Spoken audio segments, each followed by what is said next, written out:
Hello everyone. आज है 8 मार्च और आज इस वीडियो में हम बात करने जा रहे हैं दो ऐसे शेयर्स के बारे में जिसकी बागडोर जो है और जिसकी शेयर प्राइस जो है वो आने वाले दिनों में कहीं ना कहीं सरकार के फैसले के ऊपर डिपेंडेंट रहने वाले हैं। वो दोनों शेयर कौन से हैं और उसके बारे में हम बात करेंगे। उसके साथ साथ हाल फिलहाल में क्या करना चाहिए, खरीदारी करने का यहाँ पर मौका है कि नहीं, जिन्होंने खरीदारी कर ली है उनको यहाँ पर क्या करना चाहिए, उन सारी चीजों के बारे में इस वीडियो में हम डिस्कस करेंगे। लेकिन उससे पहले अगर आपने अभी तक चैनल को सब्सक्राइब नहीं किया है तो प्लीज अभी इसे सब्सक्राइब कर लीजिए, क्योंकि आगे भी बहुत सारे वीडियोस हैं जो आपको काफी ज्यादा हेल्प करेंगे। उसके साथ साथ अगर आपने अभी तक मेरी टेलीग्राम चैनल को सब्सक्राइब नहीं किया तो उसको भी सब्सक्राइब करना मत भूलिएगा, लिंक आपको डिस्क्रिप्शन में मिल जाएगा। तो जिन दो शेयर्स के बारे में हम यहाँ पर बात करने जा रहे हैं उसमें से पहला है भारत हैवी इलेक्ट्रिकल्स लिमिटेड, जिसको हम भेल के नाम से जानते हैं, और दूसरा है आईडीबीआई बैंक। काफी लोगों ने यहाँ पर गेस भी कर लिया होगा कि भैया सरकार क्या की किस बात का यहाँ पर इंतजार है, सरकार के हाथ में क्यों ये सारी सिचुएशन है। क्योंकि दोनों ही कंपनियां जो है, एक हालांकि कंपनी है बड़ी सी, एक बैंक है, और दोनों का जो फ्यूचर है वो सरकार के फैसले के ऊपर डिपेंडेंट है। हालांकि आईडीबीआई का फ्यूचर ज्यादा डिपेंडेंट है कंपेयर टू भेल। जो डिसीजन है वो यही है कि इनका प्राइवेटाइजेशन होगा कि नहीं। भेल का प्राइवेटाइजेशन हो सकता है, इसकी भी काफी ज्यादा खबरें चली है, और आईडीबीआई का तो भैया होने ही वाला है, इसमें कोई शक नहीं। सरकार पिछले काफी वक्त से आईडीबीआई में अपनी हिस्सेदारी को कम करने की बातचीत कर रही है, प्राइवेट प्लेयर के हाथ में देने की बातचीत कर रही है। लेकिन सबसे पहले हम बात करेंगे भारत हेवी इलेक्ट्रिकल्स की। 53 रुपीज का शेयर है, 2% का ग्रोथ हमें यहाँ पर देखने को मिला है। पिछले एक महीने में हम देखें तो 34% की बढ़िया और दमदार रैली है। और अगर आप मेरे चैनल को रेगुलर फॉलो करते हो तो ये वो लेवल है जहां पर मैंने कंटिन्यूअसली वीडियो बनाकर आपको खरीदारी करने की सलाह दी थी, और अब जब इतनी बड़ी तेजी आई है तो ये बात करना बनता भी है कि यहाँ पर प्रॉफिट बुक करे या बने रहे, और नेक्स्ट टारगेट यहाँ पर क्या हो सकता है, ऊपर की तरफ हो सकता है या फिर नीचे की तरफ हो सकता है। तो देखिए, इसीलिए मैंने दोबारा से वीडियो भी यहाँ पर बनाया है ताकि आपको मैं इन्फॉर्म कर पाऊँ कि यहाँ पर आप अब आपको क्या करना है, बने रहना है कि नहीं बने रहना है, वो सारी चीजों के बारे में हम यहाँ पर डिस्कस करेंगे। अब देखिए, मिड कैप शेयर है ये, 18,734 करोड़ के आसपास का मार्केट कैप है। एनएससी में देखें तो 3.5 करोड़ के आसपास का ऑलरेडी वॉल्यूम ट्रेड हमें यहाँ पर देखने को मिल चुका है आज के दिन में। प्रमोटर मतलब सरकार है, यहाँ पर 63.17% की होल्डिंग है। एफआईएस के द्वारा हल्की सी होल्डिंग बढ़ाई गई है, 4.34% है, जबकि म्यूचुअल फंड ने बहुत बड़ी होल्डिंग बेची भी है।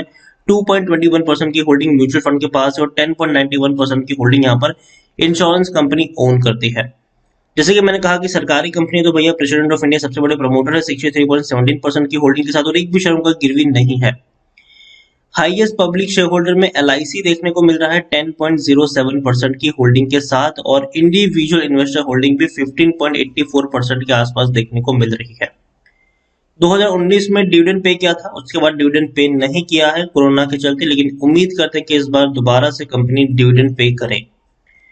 टेक्निकल रेटिंग शानदार है, तेजी के संकेत है, यहाँ से और ऊपर तक ये शेयर जा सकता है, और ऊपर तक जाने का दमखम इसमें जरूर है। क्यों? क्योंकि एक अच्छी ऑर्डर बुक है इनके पास। दूसरी जो सिचुएशन है जो इस शेयर को और बेहतर बनाने का काम कर सकती है, वो प्राइवेटाइजेशन तो है ही, लेकिन उसके साथ साथ जो पीएसयू है उसमें री रेटिंग का काम चल रहा है। लेकिन उसके अलावा एक और बड़ी चीज है, और वो है कि आप देखिए यहाँ पर जब शेयर 20 रुपए से भी नीचे ट्रेड कर रहा था कोरोना काल में, लेकिन कोरोना के बावजूद भी ये शेयर पहुंच गया था उससे 2 गुना प्राइस पे, 43 रुपीज तक पहुंच गया था। रीजन क्या था? रीजन ये था कि इंडिया और चाइना के बीच में टेंशन चल रहा था, इंडिया चाइना को बाइकआउट कर रहा था, हर हर जगह से बाइकआउट कर रहा था, और ऐसे में चाइनीज कंपनियों का रिप्लेसमेंट ढूंढा जा रहा था इंडियन कंपनीज में। और जो वेदांता के चेयरमैन थे अनिल अग्रवाल, उनकी तरफ से बड़ा स्टेटमेंट आया था कि अगर हमें चाइनीज कंपनियों को बाइकआउट करना है तो हमें उनका रिप्लेसमेंट ढूंढना होगा, और भारत हेवी इलेक्ट्रिकल्स जो है मतलब भेल जो है वो एक बेहतर रिप्लेसमेंट के तौर पर सामने आ सकता है। और उनकी उस कमेंट्री के बाद बड़ी तेजी आई थी, लेकिन बाद में हमें गिरावट भी देखने को मिली क्योंकि रिजल्ट्स अच्छे नहीं आए थे। लेकिन अब फिर से तेजी की तरफ से जा रहा है क्योंकि पीएसयू में री रेटिंग है, सरकार कहीं ना कहीं अपनी हिस्सेदारी को बेचने को लेकर बात कर रही है। और दूसरी बात ये कि इंडिया और चाइना के बीच में जो टेंशन चल रहा है उसके चलते कहीं ना कहीं जो बड़े प्रोजेक्ट्स है वो भेल को मिल रहे हैं। तो ये अच्छी बात है, बेहतर चीज है, आने वाले दिनों में और बेहतर तरीके से ग्रो करती हुई देखने को मिलेगी ये कंपनी। According to Moneycontrol user 85% लोग यहाँ पर खरीदने की सलाह दे रहे हैं, 12% लोग बेचने की बात करें, और 3% लोग यहाँ पर होल्ड करने की नसीहत भी आपको दे रहे हैं। यहाँ पर आप देखेंगे तो रेवेन्यू में धीरे धीरे कोरोना के बाद उछाल जरूर आया, लेकिन अभी भी रेवेन्यू प्री कोविड लेवल तक पहुंचे नहीं, मतलब कोरोना से पहले जितने रेवेन्यूज थे वहां तक अभी भी नहीं पहुंचे हैं ये लोग। लेकिन फिर भी प्रॉफिट अगर हम देखें तो लॉसेस कम जरूर हुए हैं। अब देखिए बड़े नुकसान हुए थे इनको, मार्च 2020 में 1535 करोड़ का लॉस हुआ था और वहीं से थोड़ी सी गिरावट की शुरुआत भी हुई थी। लेकिन बाद में जून में लॉस थोड़ा कम हुआ, 900 करोड़ हुआ, लेकिन फिर भी लॉस तो था, बड़ा लॉस था। उसके बाद 565 करोड़ का लॉस हुआ और इस बार जो लॉस है वो 236 करोड़, मतलब नुकसान धीरे धीरे कम हो रहा है। और उम्मीद करते हैं कि आने वाले एक दो क्वार्टर काफी क्रूशियल रहने वाले हैं इनके लिए। और अगर कंपनी ने प्रॉफिट दिखा दिया तो याद रखिए एक बड़ी तेजी की तरफ ऑलरेडी ये शेयर जा सकता है। तो भारत हेवी इलेक्ट्रिकल्स अभी भी मुझे लगता है कि आपके पॉकेट में है तो पॉकेट में रख के चलिए, बेचने की जरूरत नहीं है आपको भारत हेवी इलेक्ट्रिकल्स के शेयर्स को। क्योंकि देखिए कंपनी बहुत बड़ी है, काफी बड़ी फैसिलिटीज है इनकी, मैन्युफैक्चरिंग में काफी बड़ा नाम इनका होने वाला है फ्यूचर में।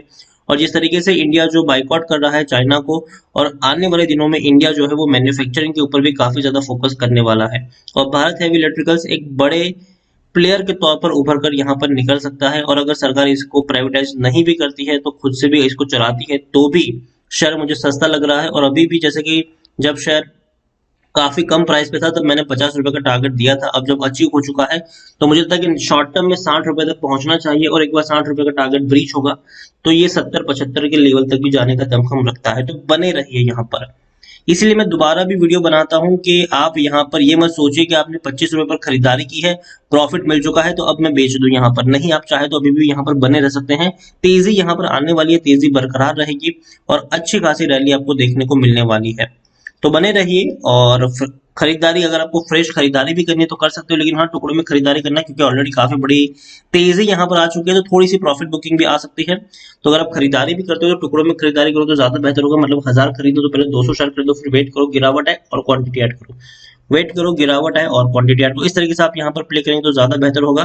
तो भारत हेवी इलेक्ट्रिकल्स में शॉर्ट टर्म में 60 रुपए के टारगेट आपको देखने को मिलेंगे और लॉन्ग टर्म में अगर एक बार वो टारगेट ब्रीच हो गए तो 70-75 रुपए के लिए भी शेयर रेडी होता हुआ नजर आएगा आपको।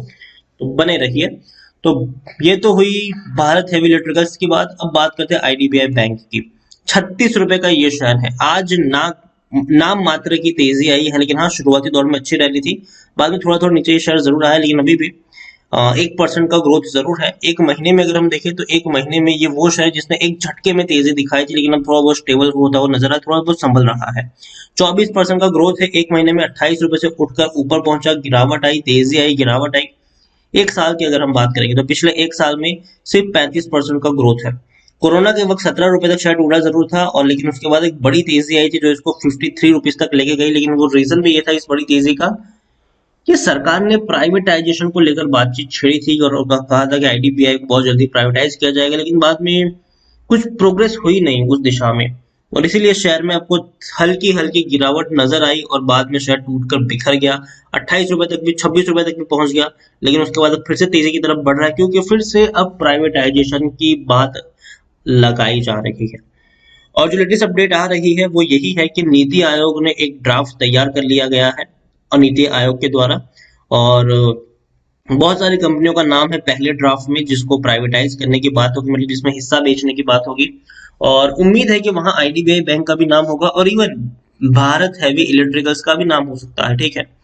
तो यहाँ पर सरकार का ये मानना है, पहले सरकार क्या प्लान कर रही थी कि हम जो कंपनियां अच्छी परफॉर्म नहीं कर रही है हम उनको बेचेंगे, लेकिन अब सरकार ने अपना गियर चेंज किया है। सरकार की तरफ से अब ये कमेंट्री आ रही है, जो बातचीत आ रही है वो ये है कि सरकार अब प्रॉफिट करने वाली कंपनियों को बेचेगी, उन कंपनियों को बेचेगी जो ऑलरेडी अच्छा खासा प्रॉफिट कर रही है, जिससे जिससे फायदा ये होगा कि सरकार को कंपनियां बेचने में दिक्कत नहीं होगी, हाथों हाथ वो कंपनियां बिक जाएगी और सरकार के पास बड़ा पैसा भी आएगा, और सरकार एटलीस्ट उस कंपनियों से अपना ध्यान हटा सकेगी, उसको मैनेज करने से खुद को बाहर नहीं कर पाएगी।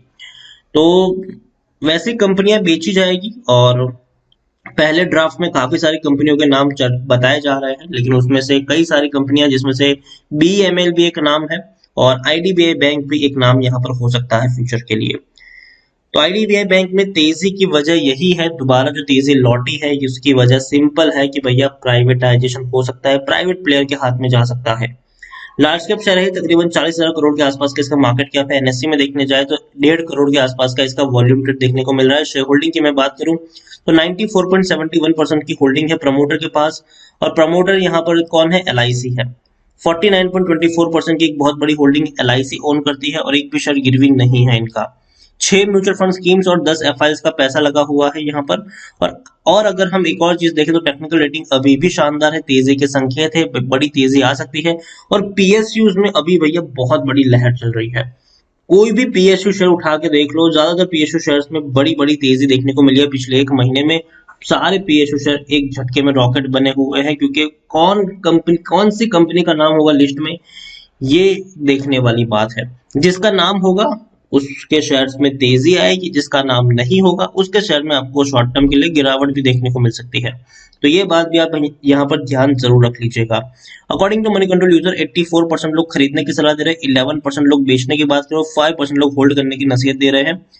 और अब देखिए, रेवेन्यू में धीरे धीरे स्टेबिलिटी आई जरूर है, लेकिन प्रॉफिट उनके और बेहतर हुए हैं। जहां दिसंबर 2019 में 5,745 करोड़ का नुकसान था, वहां मार्च में प्रॉफिट हुआ था 165 करोड़ का, जून में वो मेंटेन रहा 165 करोड़, सितंबर में वो डबल हो गया 335 करोड़, और दिसंबर में 400 करोड़ के आसपास पहुंचे। तो मतलब ओवर द पीरियड हमें अच्छा खासा ग्रोथ देखने को मिला, और ये वाकई में बहुत ही बेहतर चीज है कि हर क्वार्टर में ग्रोथ यहाँ पर आई है। IDBI बैंक, जब तक प्राइवेटाइजेशन की खबर रहेगी तब तक शेयर में तेजी रहेगी, जब तक खबर नहीं रहेगी तब तक शेयर में गिरावट आएगी। तो अगेन सारी चीजें सरकार के ऊपर डिपेंडेंट है। यहाँ पर अगर आपको लगता है कि बहुत जल्दी IDBI बैंक के नाम की घोषणा हो सकती है, तो आप चाहे तो खरीदारी कर सकते हैं। यहाँ पर डरने वाली बात नहीं है, खरीदारी की है तो आप यहाँ पर बने भी रह सकते हैं। एक चीज यहाँ पर कहना चाहूंगा कि पहला ड्राफ्ट जब बाहर आएगा, जिन कंपनी का नाम होगा उसके शेयर्स में तेजी होगी, जिनका नाम नहीं होगा उसमें गिरावट भी आपको देखने को मिलेगी, हल्की खासी शॉर्ट टर्म के लिए। तो उसको, इस बात को ध्यान में रख के खरीदारी करिए कि रिस्क है लेकिन रिवॉर्ड भी है यहाँ पर। तो IDBI बैंक में भी खरीदारी की है तो आप बने रह सकते हैं। जरूर शेयर यहाँ से 40 रुपए तक जाता हुआ नजर आएगा शॉर्ट टर्म के लिए, तो बने रहिए, पैनिक करने की जरूरत नहीं है। आज नहीं तो कल इसको सरकार के हाथ से निकलना ही है। तो जब भी खबर आएगी तेजी आपको जरूर देखने को मिलेगी, बस इंतजार है कि वो खबर कब आएगी। तो बने रहिए, दोनों ही शेयर्स मुझे शॉर्ट टर्म के लिए और लॉन्ग टर्म के लिए बेहतर लगते हैं, और दोनों में ही आपको तेजी देखने को मिल सकती है, और दोनों ही बेचने वाले शेयर तो नहीं है, खास करके अभी की सिचुएशन की मैं बात करूं तो बने रहेंगे तो फायदा होगा। वीडियो को यहीं पे एंड करूंगा। पसंद आया हो तो प्लीज लाइक कर, शेयर कर, चैनल पर अगर आप पहली बार आए तो प्लीज सब्सक्राइब करें। और IDBI बैंक और भारत हेवी इलेक्ट्रिकल्स दोनों के बारे में आप क्या सोचते हैं वो भी आप मुझे कमेंट में लिखकर बता सकते हैं। Thank you.